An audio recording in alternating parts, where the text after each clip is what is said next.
یہ اہتمام کرنا اس بات کا ثبوت ہے، اس بات کی دلیل ہے کہ آپ کو دین سے محبت ہے، آپ کو نبی سے محبت ہے، آپ کے دل میں نبی کے عشق کا چراغ جل رہا ہے، اور یہی وجہ ہے کہ آپ نبی کی محفل میں بیٹھ کر کے، نبی کے ذکر میں بیٹھ کر کے، نبی کی نعت سن کر کے، نبی کا ذکر سن کر کے کبھی زبان سے، کبھی دل سے، کبھی اپنی دھڑکنوں سے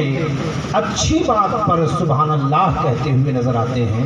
الحمدللہ کہتے ہوئے نظر آتے ہیں۔ دیکھنے میں یہ لفظ بڑا چھوٹا ہے، دو لفظوں سے مل کر کے بنا ہوا ہے، لیکن پیارے یہ دو لفظ اگر آپ نے کہا نبی کی محفل میں، اس محفل کی بات کر رہا ہوں میں کہ جس محفل سے بہتر کوئی محفل نہیں ہے، اس وقت جہاں آپ بیٹھے ہوئے ہیں، دیکھنے کے لیے یہ کسی کی زمین ہوگی، دیکھنے کے لیے کسی کا کھیت ہوگا، لیکن اس وقت اگر آپ پوچھیں گے کہ جہاں آپ بیٹھے ہیں یہ ہے کیا، تو یہ جنت کی کیاریوں میں سے ایک کیاری ہے۔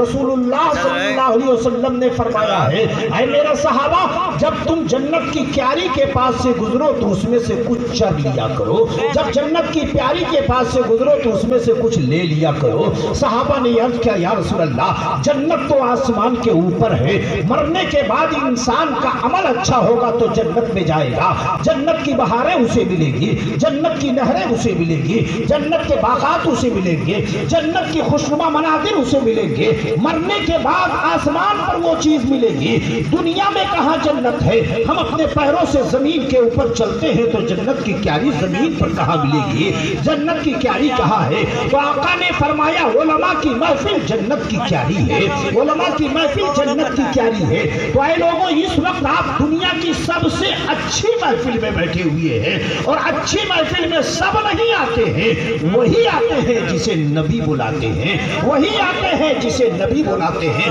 کیونکہ ایسی محفل میں صرف بیٹھنا ہی عبادت نہیں ہوتا ہے بلکہ سانس لینا بھی عبادت ہوتا ہے۔ ایسی محفل میں بیٹھنے والا صرف زبان سے عبادت نہیں کرتا ہے بلکہ آنکھ سے بھی عبادت کرتا ہے۔ آپ علماء کے چہرے کو دیکھ رہے ہیں، آپ ہمیں، ہم آپ کو دیکھ رہے ہیں، آپ کی نگاہیں علماء کے چہرے پر پڑی ہوئی ہے۔ آقا کائنات ہمارے نبی نے ارشاد فرمایا ہے تو قرآن کو دیکھو گے عبادت ہوگی، خانہ کعبہ کو دیکھو گے عبادت ہوگی، ماں کے چہرے کو دیکھو گے عبادت ہوگی، لیکن یہی سن لو النظر الی وجہ العلماء عبادہ، اگر علماء کے چہرے کو دیکھو گے تب بھی عبادت ہوگی۔